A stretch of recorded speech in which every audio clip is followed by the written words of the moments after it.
seorang anak kalau sudah bagus agamanya, insya Allah juga akan kebawa di sikapnya, akan kebawa di perlakuan dia sehari-hari, bagaimana cara dia memperlakukan kepada guru. Bahkan pembulian itu kan bukan cuman kepada sesama teman, ternyata ada juga kasus pembulian ke guru.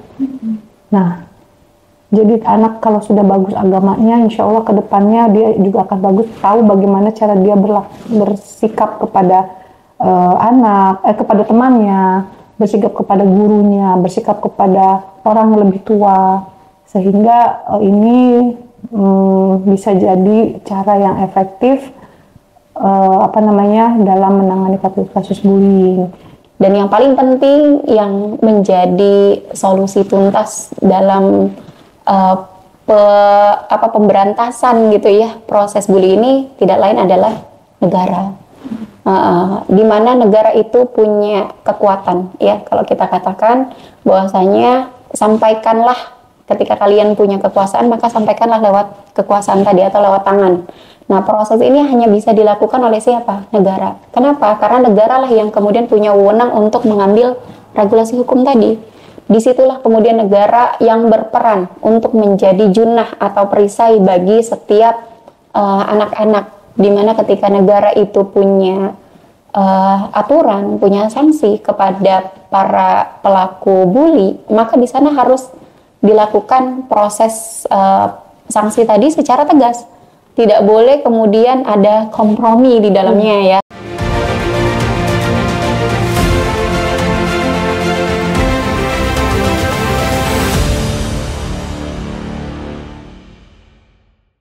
Bismillahirrahmanirrahim. Assalamualaikum warahmatullahi wabarakatuh. Alhamdulillahirabbil alamin wa bihi nasta'inu ala umuri dunya waddin. Wassalatu wassalamu ala asrofil anbiya'i wal mursalin wa ala alihi wa sahbihi ajmain. Amma ba'du. Alhamdulillah, puji syukur senantiasa kita panjatkan kepada Allah Subhanahu wa taala. Semoga kita selalu dalam rahmatnya dan dalam naungannya. Amin amin ya rabbal alamin. Salawat serta salam tak lupa kita panjatkan kepada Nabi Allah Muhammad sallallahu alaihi wasallam. Allahumma sholli ala sayyidina Muhammad wa ala ali sayyidina Muhammad. Rabbi shrah li sadri wa yassir li amri wahlul 'uqdatam min lisani yafqahu qawli. Amma ba'du. Sahabat Megapolitan News Forum dimanapun berada, semoga senantiasa dalam lindungan Allah dan sehat selalu. Amin amin ya rabbal alamin. Kembali lagi bersama kami di segmen Rumus, Ruang Muslimah. Kali ini kita akan berbincang-bincang terkait fakta yang sedang terjadi, yaitu kasus bullying yang bertemakan Indonesia Darurat Perundungan, penting kuatkan keimanan. Nah, di sini perundungan atau bullying sebenarnya sudah sering ya kita dengar ya sahabat, dan memang kasus ini adalah kasus yang meresahkan. Karena dari kasus ini nggak jarang gitu, dari mulai kekerasan fisik yang biasa hingga menimbulkan kematian. Miris sekali yang terjadi di generasi pada saat ini. Baru-baru ini ada perundungan yang menimpa seorang siswa SD di Jakarta Selatan. Korban tewas setelah melompat dari lantai 4 gedung sekolahnya karena diduga depresi ya atau trauma gitu ya, karena dirundung oleh teman-temannya. Kasus terbaru juga dialami oleh siswa di Cilacap, Cimanggu, Kabupaten Cilacap, Jawa Tengah. Korban ini dirundung, dipukuli oleh beberapa kawannya hingga kini korban itu mengalami patah tulang, rusuk, dan mengeluh dadanya sesak. Dan banyak lagi kasus-kasus yang terjadi di Indonesia gitu ya, bukan hanya di Cilacap maupun di Jakarta, namun acap kali ketika kita melihat orang tua atau mendengar keluhan dari orang tua, pasti ada saja siswa atau anaknya yang memang dikeluhkan mengalami perundungan atau bahkan menjadi pelaku perundungan. Sebetulnya apa yang terjadi pada generasi kita saat ini? Untuk selengkapnya kita akan bahas bersama narasumber yang sudah membersamai kita. Bersama saya sudah ada narasumber yang insya Allah akan mengupas tuntas terkait permasalahan ini. Narasumber pertama yang sudah hadir bersama kami ada Bu Hana Dwi Windayati. Beliau adalah guru SMK di Jakarta. Assalamualaikum Bu, gimana kabarnya? Waalaikumsalam warahmatullahi wabarakatuh. Alhamdulillah sehat, Mbak. Alhamdulillah. Ya, kemudian narasumber kita yang kedua ada Ustazah Indah Puspitasari. beliau adalah seorang guru fisika, kemudian ibu dari 3 anak. Assalamualaikum Ustazah, gimana kabarnya? Waalaikumsalam warahmatullahi wabarakatuh. Alhamdulillah, bikhair. Alhamdulillah. Ya, sebelum kita lebih jauh, sahabat semua, kita akan ke Bu Hana terlebih dahulu. Pertanyaan pertama nih Bu, untuk Bu Hana. Sebenarnya kan kasus bullying itu atau yang di KBBI itu sering kita dengar itu perundungan ya Bu. Perundungan ini atau bullying sebenarnya sudah bukan fenomena yang baru ya Bu. Iya. Melainkan ini sudah banyak sekali kasus yang tercatat gitu. Namun yang menjadi keprihatinan kita nih Bu, karena mulai dari level pendidikan bawah hingga pendidikan atas, belum lagi tingkat kekerasannya itu sekarang itu Bu, kalau dulu mah hanya kalau udah korbannya dipukulin, kalau misalkan dia sudah merasa menyesal atau sudah kesakitan, kita berhenti ya Bu. Sekarang ini malah levelnya itu meningkat gitu. Nah kebetulan di sini kesadisan itu semakin meningkat Bu. Nah kemudian Ibu sebagai praktisi pendidikan, ini bagaimana Bu memandang fenomena seperti ini? Ya baik, terima kasih Mbak. Jadi kalau saya sebagai guru memandangnya ini sesuatu hal yang sangat disayangkan, karena pastinya pendidikan pembuliingan itu bukan mereka dapatkan di sekolah, bukan didapatkan dari guru-guru, karena guru-guru sendiri tidak boleh melakukan bullying. Jadi anak-anak sekarang ini kan produk yang tidak boleh disentuh sama gurunya, disentuh secara fisik. Dipotong rambutnya saja itu udah termasuk pembuliingan seorang guru terhadap siswa. Lalu dapat dari mana mereka ide untuk menghakimi atau membullying teman-temannya? Nah, tentunya ini dari bisa jadi dari dari handphone mereka, dari gadget mereka banyak melihat YouTube, sosial media segala macam, atau mungkin dari rumah.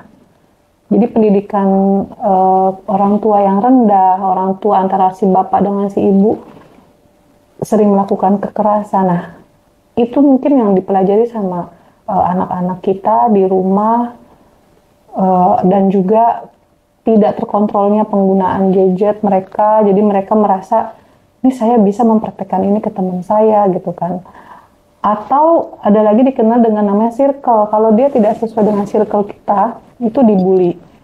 Jadi pembuliingan ini kita jangan melihat dulu secara fisik ya Mbak. Jadi bullying ini anak dikucilkan, anak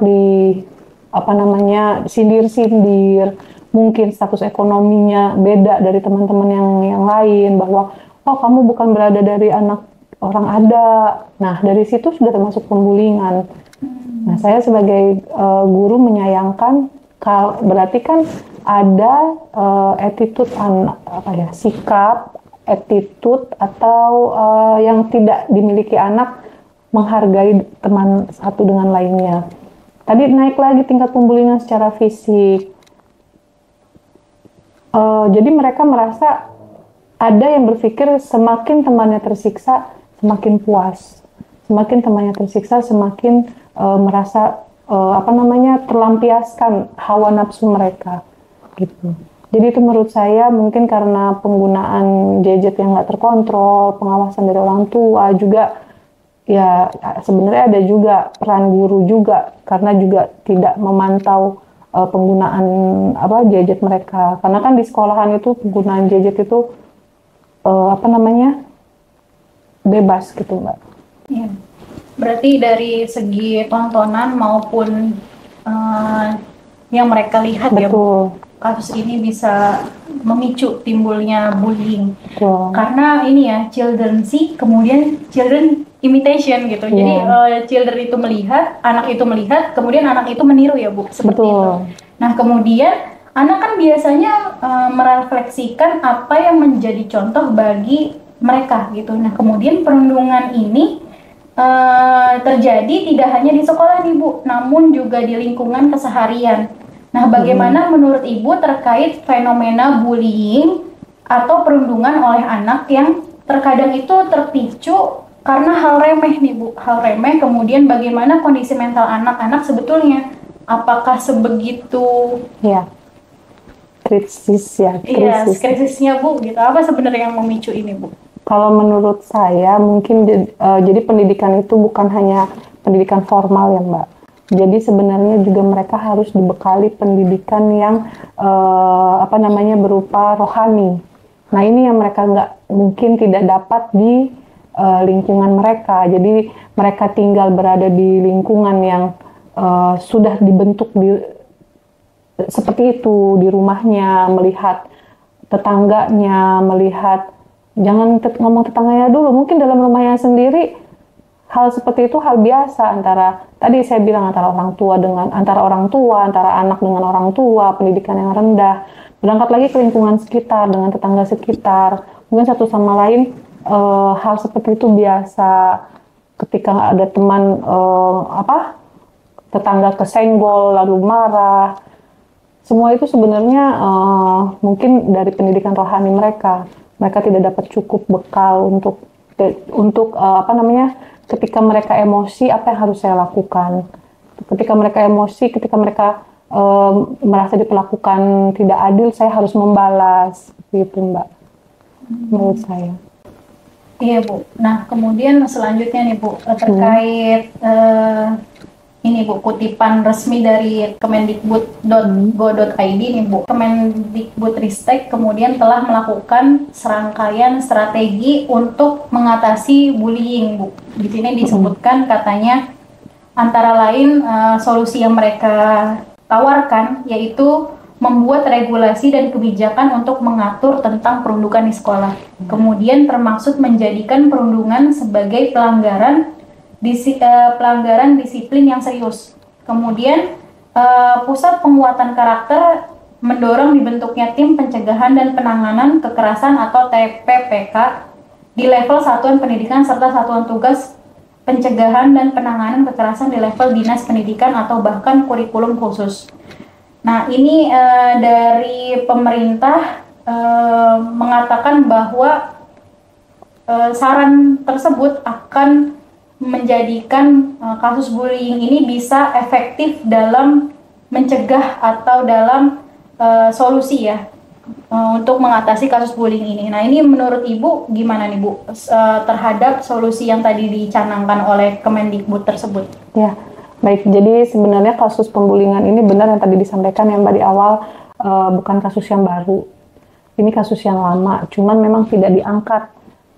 Banyak yang kakak kelas memalak adik kelasnya, tidak terangkat, tidak terekspos. Akhirnya udah dengan berlalu gitu aja lewat gitu kan.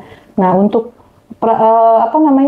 penanganan serius pemerintah itu sendiri itu kalau tidak salah baru beberapa tahun terakhir ya 2-3 tahun ini ada peraturan regulasi seperti ini ya Ustazah. Jadi pemerintah ini memang benar-benar baru serius menangani masalah ini nih belum lama. Baru-baru ini.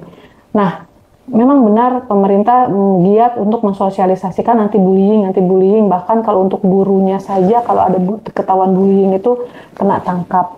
Cuma ini perlu keseriusan semua pihak, jangan sampai ini kita sudah serius menangani anak bullying, melakukan tindakan tegas, bahkan mungkin bisa dikeluarkan, bahkan beberapa sekolah itu memperlakukan diputus KJP-nya kalau memang tidak dikeluarkan. Tapi KPAI sendiri yang saya baca berita belum lama ini meminta kasus yang tadi di Cilacap itu Mbak, itu diminta KPAI itu meminta agar anak yang pelaku pembullying itu tidak dikeluarkan dari sekolah. Artinya antara pemerintah dengan pihak-pihak terkait itu tidak kompak menangani kasus bullying, sehingga kemungkinan besok akan ada lagi kasus bullying yang serupa seperti itu. Jadi menurut saya percuma peraturan itu dibuat, tapi ketika ada bagian yang menghalau atau mencegah, membela berada di pihak si pembullying dengan alasan mereka masih di bawah umur, masih memiliki hak untuk melanjutkan sekolah, itu jadi mentah peraturan itu. Sebenarnya sih menurut saya peraturan itu sudah cukup strategis bertindak tegas kepada pelaku pembullying. Anak yang tawuran saja, tawuran itu kan artinya dia dengan sekolah lain. Itu dikeluarkan gitu. Nah ini dengan temannya sendiri, yang jelas-jelas si temannya ini menderita, bahkan sampai meninggal, bahkan sampai patah tulangnya, itu tidak dikeluarkan, tidak ditindak tegas, seperti itu. Iya. Kalau saya lebih cenderung, semua harus kompak. Kalau pemerintah bilang A, semua pihak harus A. agar benar-benar merasakan hukuman bagi pelaku bullying itu gitu. Sebenarnya dari ketidakkompakan ini Bu, kira-kira apa nih Bu? Kenapa yang menyebabkan kita itu pemerintah membuat regulasi, kemudian banyak pihak-pihak yang tidak menjalankannya? Sebenarnya apa nih Bu yang miss di situ? Mungkin karena hak asasi anak ya, hak asasi manusia masih membela itu gitu. Masih ada hak asasi manusia yang di dalamnya itu masih apa Bu? Masih masih berhak untuk melanjutkan sekolah.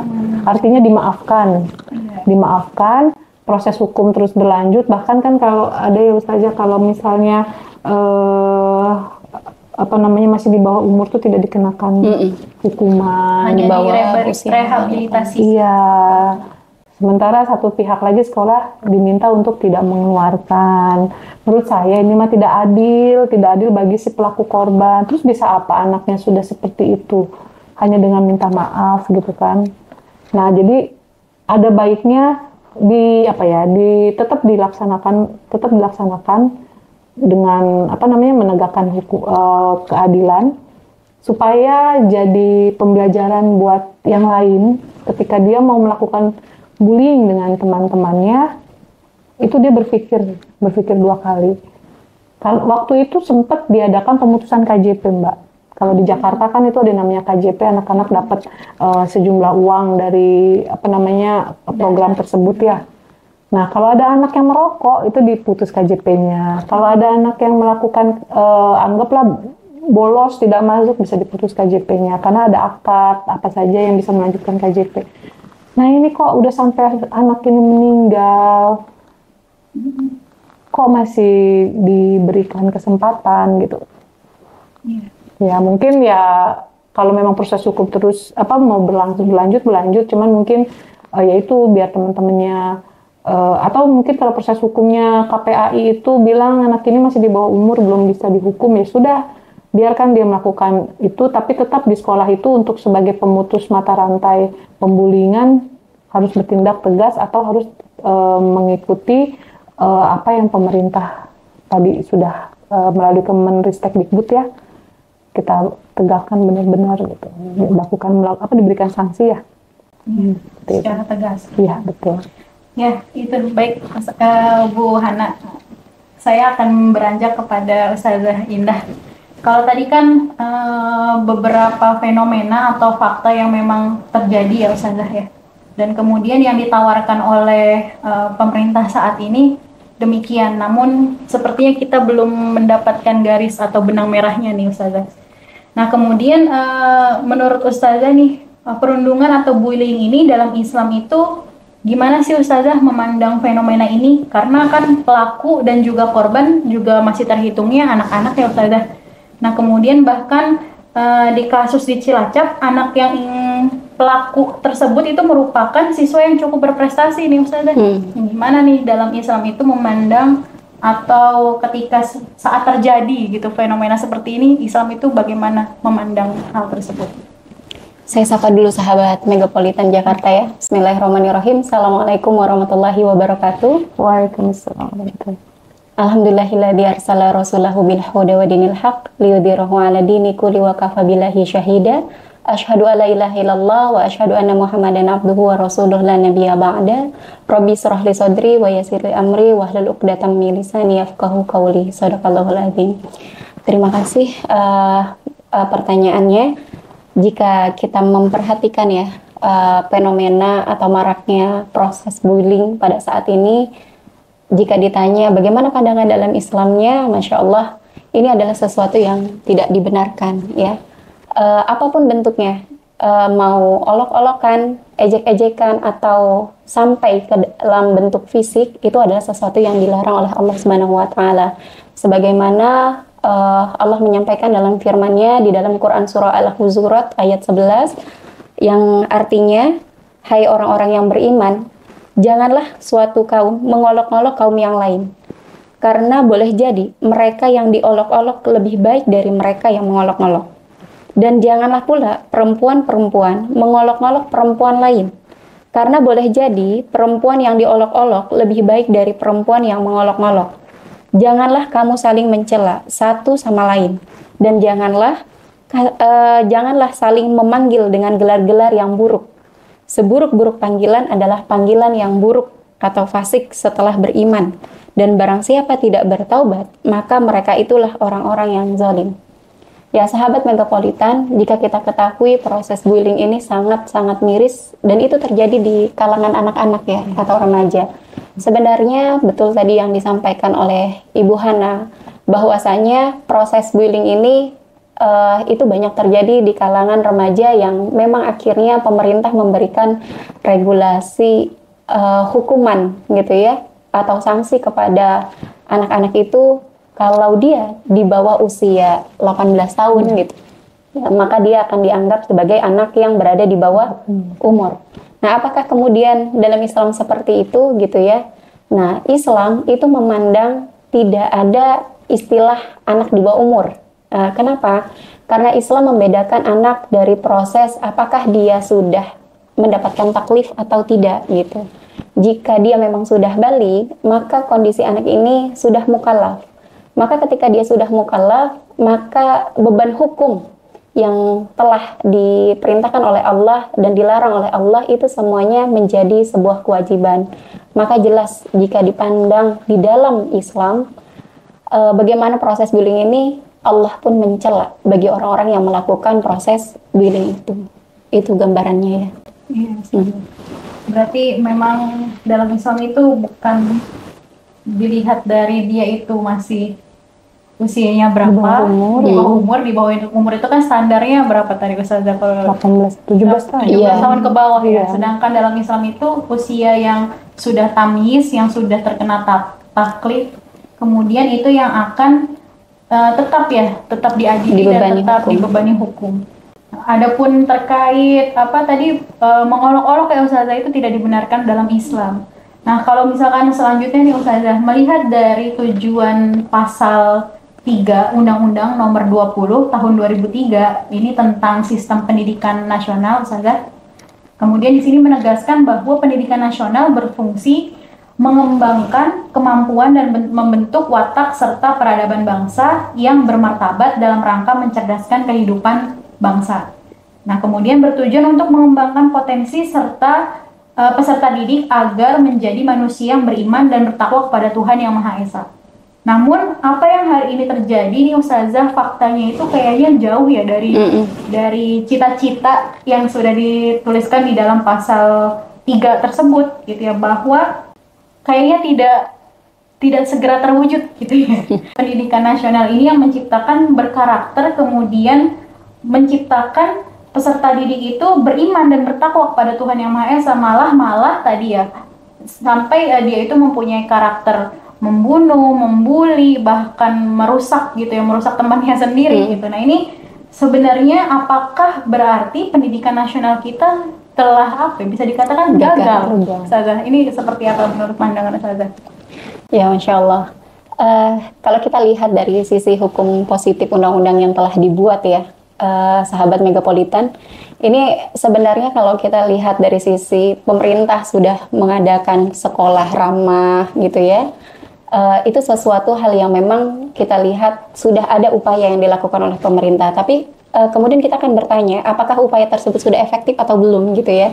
Sudah benar-benar tercapai atau tidak? Nah, itulah yang kemudian kita lihat. Nah, kalau kita lihat secara menyeluruh, apakah kemudian undang-undang ini telah gagal atau tidak? Ya, saya katakan memang undang-undang ini berada di dalam sebuah sistem liberal atau sekuler. Artinya ada pemisahan antara kehidupan dengan agama yang notabene kita katakan secara gamblang gitu ya, bahwasanya sistem pendidikan ini telah gagal mencetak cita-citanya tadi gitu ya. Kalau cita-citanya adalah menginginkan peserta didiknya gitu ya yang memiliki keimanan, pada faktanya pada saat ini itu keimanan yang dimiliki oleh para peserta didik sangat rapuh gitu. Itu yang akhirnya mereka, kalau tadi Bu Hana bilang, anak-anak tuh lebih puas menikmati bullying kepada temannya dibandingkan dia hanya mengolok-olok. Ya kalau misalnya tadi bullyingnya sampai ke fisik, kalau belum sampai memukul atau belum melihat temannya itu sampai berdarah-darah, seakan-akan dia tidak menikmati. Bukankah ini sebuah bukti dari kegagalan sistem pendidikan yang memang saat ini ada gitu. Dan itulah yang kemudian terjadi, meskipun kalau kita lihat dari sisi undang-undang menginginkan adanya tujuan peserta didik yang beriman, bertakwa, itu tidak dipungkiri pasti setiap sekolah pun memiliki cita-cita yang sama ya Bu Hana ya.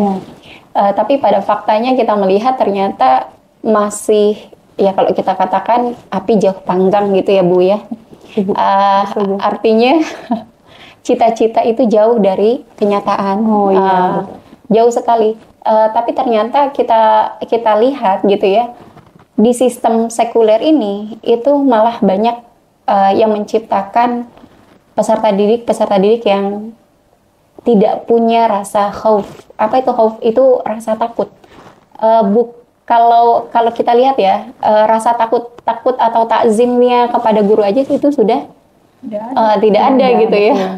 Udah sangat hilang di fenomena zaman sekarang. Nah, itulah yang kemudian kita katakan sistem saat ini itu sangat gagal mencetak generasi yang tadi beriman dan bertakwa. Ya, seperti itu ya Ustazah. Nah, artinya kan masalahnya ini kan sebenarnya ada di kurikulum pendidikan ya Ustazah. Tidak bisa mencetak peserta didik yang sedemikian rupa. Kalau misalkan di barat itu kan mereka selalu menggaungkan pendidikan karakter. Nah, sebetulnya dalam Islam tuh ada nggak sih Ustazah pendidikan karakter, atau dari kurikulum pendidikan Islam itu memang sudah include karena tadi ya berbasis agama gitu ya, dibandingkan dengan pendidikan kita yang memang memisahkan, tadi Ustazah katakan bahwa sekuler, memisahkan antara agama dengan kehidupan. Kalau dikatakan apakah dalam Islam ada pendidikan karakter, sebenarnya dalam Islam itu pendidikan yang utama dan pertama didapatkan oleh para peserta didik ya, itu adalah pendidikan akidah. Nah, pendidikan akidah ini adalah pendidikan yang memang memunculkan khaufnya, khauf rojanya gitu ya kepada anak-anak, sehingga ketika mereka melakukan aktivitas mereka senantiasa takut dengan apa? Takut kepada sang pencipta, sang khalik, sang mudabbir gitu ya, Allah yang mengatur. Jadi ketika mereka memahami bahwasanya kehidupan ini butuh aturan dan mereka tahu bahwa yang mengatur adalah Allah gitu ya, disitulah kemudian mereka memunculkan rasa kesadaran ya, kalau kita bilang mungkin sekarang lebih kepada tahu diri. Anak-anak akan tahu diri bahwa dia adalah seorang makhluk, dia adalah seorang hamba, di mana seorang hamba itu memang sudah sepatutnya mengikuti aturan sang khaliknya, sang penciptanya, dan disitulah kemudian dia akan menampakkan seperti apakah aturan agamanya, aturan dia sebagai manusia gitu ya, untuk memanusiakan manusia gitu ya, sehingga akan muncul kepribadian dia di dalam dirinya. Tidak lagi perlu kemudian harus ada pendidikan karakter gitu ya. Kenapa? Karena akidahnya sendiri sudah membentuk kepribadian dia, sehingga muncullah tingkah laku atau suluk itu tadi di tengah-tengah si anak tersebut. Untuk apa? Untuk dia memanusiakan manusia tadi. Nah, begitu gambarannya. Ya. Nah, kemudian Ustazah, berarti tadi dengan fenomena-fenomena yang terjadi, kemudian dalam undang-undang kita juga sudah dituliskan, namun acap kali belum mendapatkan solusi. Nah, menurut Ustazah nih, tadi ya berkaitan dengan Islam, kemudian dengan regulasi yang ada, apakah menurut Ustazah ada gitu ya sistem yang memang sudah terbukti menghasilkan anak dengan kualitas unggul, baik secara pengetahuan dengan keimanan? Ini bisa dikomparasi mungkin ya Ustazah ya. Ada apa enggak nih Ustazah? Kalau kita lihat zaman sekarang mungkin ya, mungkin banyak yang melihat potret pendidikan saat ini, di mana banyak negara-negara yang memberikan keleluasaan. Tapi kalau ditanya apakah ada di zaman sekarang yang kemudian melahirkan pendidikan yang benar-benar memunculkan generasi-generasi yang kuat dan hebat serta mereka memiliki akidah yang kokoh, ya saya katakan tidak gitu ya. Tapi kalau misalnya ditanya adakah, ya kalau kita flashback mungkin di zaman kegemilangan Islam gitu ya, Di sini kita mendapati ternyata banyak sekali gitu kan ya, ilmuwan-ilmuwan yang mereka ilmuwan tapi mereka punya akidah yang kokoh. Mereka seorang dokter tapi mereka paham bagaimana adabnya membelah membedah gitu ya. Itu adalah sebuah sistem ya yang akhirnya melahirkan seperti itu. Nah, sistem apa? Sistem pendidikan Islam. Ya, dan sistem pendidikan Islam ini adalah sistem yang memang bisa dikatakan sistem yang telah berhasil memunculkan para ilmuwan yang punya keimanan yang kokoh ya. Kenapa? Karena landasan yang dimiliki oleh sistem pendidikan Islam ini adalah landasan akidah Islam. Nah, akidah inilah yang kemudian memunculkan sosok-sosok yang memang mereka itu bukan hanya beraktivitas untuk menolong atau membantu orang, tetapi mereka tidak lain adalah bertujuan untuk menggapai ridhonya Allah. Maka pendidikan Islam ini adalah pendidikan yang mungkin dikatakan sangat ideal gitu ya, untuk bisa diterapkan pada saat ini. Hanya saja kalau kita katakan apakah kemudian bisa atau tidak dalam kondisi saat ini sistem pendidikan itu dimunculkan atau dihadirkan, tentu tidak. Kenapa? Karena sistem Islam itu tidak bisa bergandengan dengan sistem sekuler yang saat ini ada. Islam itu menggandeng tatanan kehidupan dengan aturan-aturan yang lain, sedangkan sistem sekuler itu dia tidak menggandengnya. Dengan kondisi seperti itulah akhirnya tidak bisa disatukan antara sistem pendidikan Islam dengan sistem sekuler yang ada saat ini. Tapi kita bisa mewujudkan sistem Islam dengan tentunya mengganti sistem ya. Iya, mengganti sistem satu paket. Nggak bisa hanya di sistem pendidikan aja. Tuh. Iya. Menarik sekali Ustazah pembahasan kita kali ini. Kalau dalam Islam itu kan juga sebenarnya kan diajarkan ya Ustazah untuk ketika ada musuh ya maka boleh dilawan gitu ya sebenarnya Ustazah ya. Ada hal-hal demikian sebenarnya yang diajarkan, cuman ada tempatnya. Kalau saat ini kan melawannya itu melawan siapa dulu nih? Melawan yang lemah gitu. Kalau misalnya dalam Islam itu kan kayak sekelasnya sahabat itu kan pedangnya Allah itu Masya Allah ya, dia itu kan tak gentar gitu ya melawan musuh gitu ya. Nah, ini sebenarnya pendidikan-pendidikan seperti ini bisa disajikan dalam Islam ya sebetulnya. Hanya bisa disajikan dalam sistem Islam. Mereka itu akan tergambar mana yang ini bisa dilakukan, mana yang enggak gitu ya. Baik buruk itu mereka tergambar ya Ustazah dengan adanya pendidikan Islam. Ini gimana nih Ustazah lebih dalamnya terkait hal tersebut?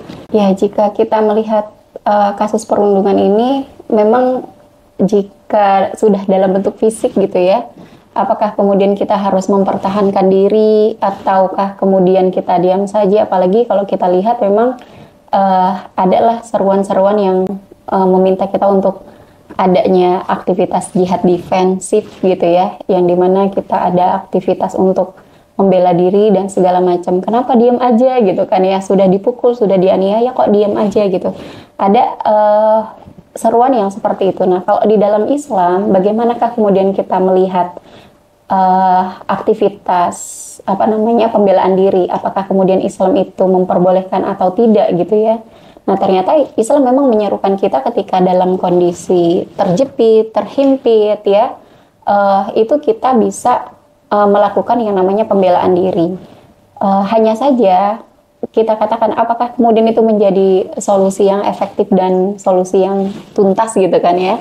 Nah, tentu ini bukanlah menjadi solusi yang tuntas. Kenapa? Karena sebenarnya proses kasus perundungan ini bukanlah sesuatu hal yang harus diselesaikan oleh si orang yang mendapat perundungan itu saja gitu ya. Tetapi harus segala linilah yang kemudian mendapat melakukan proses pemutusan dari aktivitas perundungan atau bullying itu gitu ya. Apa itu dia? Yang pertama adalah dari sisi faktor orang-orang yang ada di sekitarnya gitu ya, yaitu keluarga. Keluarga juga harus memberikan landasan akidah kepada anak-anaknya agar apa? Anak itu kokoh, kuat. mereka tidak lagi melakukan proses bully, mereka tidak lagi melakukan perundungan ya, tetapi mereka paham mana yang harus dilakukan oleh dirinya gitu. Yang kedua adalah masyarakat di sekitarnya, seperti mungkin kasusnya sekarang banyak di sekolah ya, kita bisa melihat juga pihak sekolah. Nah, pihak sekolah juga harus menjadi lingkungan yang mendukung untuk anak-anak tidak melakukan bully, di mana mungkin saat ini juga sedang ramai ya proses sosialisasi perundungan di sekolah-sekolah, atau bahkan sampai dijadikan yel-yel, nyanyian, dan segala macam untuk para guru itu memberikan pembelajaran no bully kepada anak-anak. Tetapi sekolah juga harus memberikan tadi ya sanksi yang tegas kepada anak-anak yang melakukan kasus bully tadi. Dan yang paling penting yang menjadi solusi tuntas dalam pemberantasan gitu ya proses bully ini tidak lain adalah negara. Di mana negara itu punya kekuatan ya, kalau kita katakan bahwasanya sampaikanlah ketika kalian punya kekuasaan, maka sampaikanlah lewat kekuasaan tadi atau lewat tangan. Nah, proses ini hanya bisa dilakukan oleh siapa? Negara. Kenapa? Karena negara lah yang kemudian punya wewenang untuk mengambil regulasi hukum tadi. Disitulah kemudian negara yang berperan untuk menjadi junah atau perisai bagi setiap anak-anak, di mana ketika negara itu punya aturan, punya sanksi kepada para pelaku bully, maka di sana harus dilakukan proses sanksi tadi secara tegas. Tidak boleh kemudian ada kompromi di dalamnya ya, seperti yang tadi sampaikan Bu Hana. Nah, itulah yang kemudian harus kita sampaikan ke tengah-tengah umat, bahwasanya 3 komponen keluarga, masyarakat, dan negara itu tidak bisa terputus. Artinya mereka menjadi satu kesatuan untuk bisa memutus mata rantai dari proses kasus bullying ini. Dan negara menjadi satu-satunya wadah atau sarana yang bisa memberikan sanksi yang tegas bagi para pelaku perundung tadi, dengan cara apa? Dengan cara adanya asas akidah di dalamnya. Maka kalau kita masih mengandalkan sistem sekuler pada saat ini untuk bisa memutus mata rantai dari pembulian, itu sesuatu hal yang mustahil. Ya, kenapa? Karena mereka sendiri tidak memberikan kekuatan keimanan atau akidah di tengah-tengah diri individunya, sehingga individu ini benar-benar merasa bahwasanya itu adalah perbuatan yang tercela dan Allah nggak suka gitu. Nah, tapi di situ yang bisa menciptakan itu hanyalah sistem Islam. Ya, sistem Islam. Maka untuk mengembalikan kembali dan memutus mata rantai ya perundungan tadi, ya harus kembali kepada sistem Islam. Ya, itu ya Ustazah, jadi memang sangat berkaitan antara komponen orang tua, masyarakat, hingga negara yang paling penting ya Ustazah untuk menangani kasus tersebut, dan itu adalah solusi yang paling jitu ya Ustazah atas kasus yang terjadi saat ini.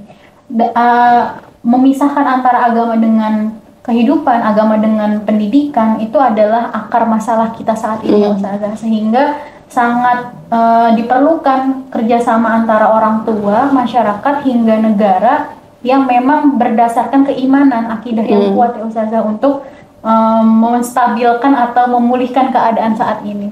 Seperti itu ya Ustazah kira-kira. Iya, betul sekali.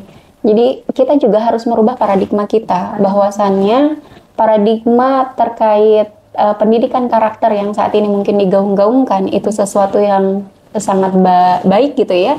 Pada dasarnya itu juga sangat tidak efektif. Meskipun kalau kita lihat saat ini pemerintah sudah memberikan solusi dengan adanya sekolah ramah lingkungan seperti itu ya, yang akhirnya membuat proses bullying kalau kita bilang mungkin mensedikitkan meminimalisir proses bullying, itu juga sangat tidak efektif ya. Karena keefektifan itu tidak mungkin lahir dari sebuah sistem yang memisahkan antara diri kita dengan sang mudabir gitu ya. Artinya kita nggak mungkin bisa berjalan dengan tenang, tidak mungkin mendapatkan ketenangan hati, kepuasan diri, kepuasan akal kita kalau kita melepaskan dari aturan-aturan sang pengatur. Maka aturan-aturan sang pengatur ini sudah pasti jelas yang akan menenteramkan jiwa kita. Maka disitulah akan muncul ya di dalam diri setiap anak, di mana mereka akan memberikan yang terbaik kepada kepada sang holiknya. Seperti itu mungkin gambarannya. Iya, Masya Allah, Ustazah. Sebenarnya sangat seru sekali ya perbincangan kita kali ini. Namun mungkin kita akan akhiri sampai sini. Sebelum itu Ustazah kita akhiri. Mungkin dari Ustazah ataupun Bu Hana ada closing statement yang akan disampaikan kepada pemirsa semua. Dari Bu Hana terlebih dahulu. Ya, baik. Terima kasih. Untuk closing statement kali ini, saya lebih cenderung ke seorang guru dari segi pendidikan ya Mbak ya. Diberikan kebebasan kembali lagi untuk masing-masing mendidik dengan caranya sendiri kepada anak murid, kepada peserta didiknya. Jadi tidak tidak kaku dengan peraturan yang ada. Tadi balik lagi, kalau seorang guru itu kita nggak bisa kita tidak bisa menyamakan kepala guru itu sama semua, gitu kan. Tapi setidaknya kita bisa menyatukan dulu nih, mengkompakkan dulu gurunya ini, kencangkan dulu seperti yang tadi Ustazah bilang, matangkan dulu di akidah itu ke gurunya, gitu kan, ke gurunya. Kalau udah satu suara si gurunya, jadi gurunya tuh punya power kepada anak, bahwa pendekatan itu dulu kepada anak yang harus diberikan. Seorang anak kalau sudah bagus agamanya, insya Allah juga akan kebawa di sikapnya, akan kebawa di perlakuan dia sehari-hari, bagaimana cara dia memperlakukan kepada guru. Bahkan pembulian itu kan bukan cuman kepada sesama teman, ternyata ada juga kasus pembulian ke guru. Nah, jadi anak kalau sudah bagus agamanya, insya Allah ke depannya dia juga akan bagus, tahu bagaimana cara dia bersikap kepada kepada temannya, bersikap kepada gurunya, bersikap kepada orang yang lebih tua, sehingga ini bisa jadi cara yang efektif dalam menangani kasus bullying. Jadi jangan kaku, kita tidak boleh menyentuh anak, tidak boleh menyentuh anak ini, nggak boleh disentuh secara fisik, secara pemahaman. Jadinya bingung gurunya ini harus bagaimana ya, kita mau mendidik anak tapi di satu sisi nanti dianggap kita ngebully anak gitu, seperti itu Mbak. Jadi itu yang pertama. Yang kedua, peran serta orang tua juga ikut mengawasi perkembangan anak-anaknya dalam penggunaan gadget, dalam bergaul. Siapa sih teman-teman pergaulan saya, mulai peduli dengan kebiasaan anak yang main saat pulang sekolah, misalnya di atas jam 9 malam anak harus sudah di rumah. Jadi orang tua harus lebih mengontrol itu semua, seperti itu. Ya, baik Bu, terima kasih atas closing statement-nya. Selanjutnya langsung saja kepada Ustazah Indah. Sahabat Megapolitan, tentunya yang dicita-citakan kita bersama adalah membangun sebuah generasi yang baik, cerdas, dan berakhlakul karimah. Itu menjadi cita-cita kita bersama. Bukanlah sesuatu hal yang mudah memang untuk menciptakan generasi seperti itu. Maka yang harus kita lakukan adalah sama-sama mengubah paradigma mereka menjadi paradigma yang berbasis kepada akidah Islam, yang tentunya memunculkan rasa khaufnya atau takutnya kepada Allah Subhanahu wa taala, sehingga mereka akan memiliki pemikiran di mana mereka akan baik ketika hidup di dalam Islam dan mereka akan buruk atau hina di dalam kehidupan sekuler saat ini, sebagaimana yang dikatakan atau diungkapkan oleh Umar bin Khattab radhiyallahu an, kita adalah umat yang pernah hina dan lemah. Lalu Allah menguatkan dan memuliakan kita dengan Islam. Kalau kita mencari kemuliaan selain dengan agama ini, Allah akan menghinakan kita. Maka sebaik-baik aturan, sesempurnanya aturan tidak lahir dari yang lain kecuali lahir dari Allah Subhanahu wa taala. Marilah sama-sama kita tingkatkan keimanan dan ketakwaan kita dan terus bersungguh-sungguh kepada para guru, kepada ummahat dan kepada seluruh umat yang mendengarkan, seriuslah di dalam mendidik generasi-generasi penerus kita ya, agar mereka menjadi generasi yang cemerlang di peradaban ini, sehingga kita bisa melahirkan atau mencetak generasi yang sesungguhnya beriman dan bertakwa seperti tujuan kita bersama. Mungkin ya, Masya Allah, sahabat semuanya, sahabat Megapolitan News Forum dimanapun berada, tidak terasa kita sudah di penghujung bincang-bincang kali ini. Masya Allah sekali ya, terkait kasus bullying ini memang harus selalu kita perhatikan dan selalu kita kencangkan, gandengkan tangan kita bersama-sama gitu, karena kasus bullying ini memang perlu mendapatkan perhatian dari semua kalangan, baik dari orang tua, pendidik maupun negara. Memang harus terus senantiasa bergandengan tangan dan bukan lain lagi melainkan berdasarkan dari Islam itu sendiri yang bisa menjadikan solusi. Ya, sekian dari bincang-bincang kita kali ini. Semoga apa yang kita bicarakan bisa menjadikan insight dan inspirasi bagi pemirsa semua. Kurang lebihnya mohon maaf, kita tutup dengan kafaratul majlis. Subhanakallahumma wa bihamdika asyhadu an la ilaha illa anta wa astaghfiruka wa atubu ilaik. Kurang dan lebihnya mohon dimaafkan. Wassalamualaikum warahmatullahi wabarakatuh.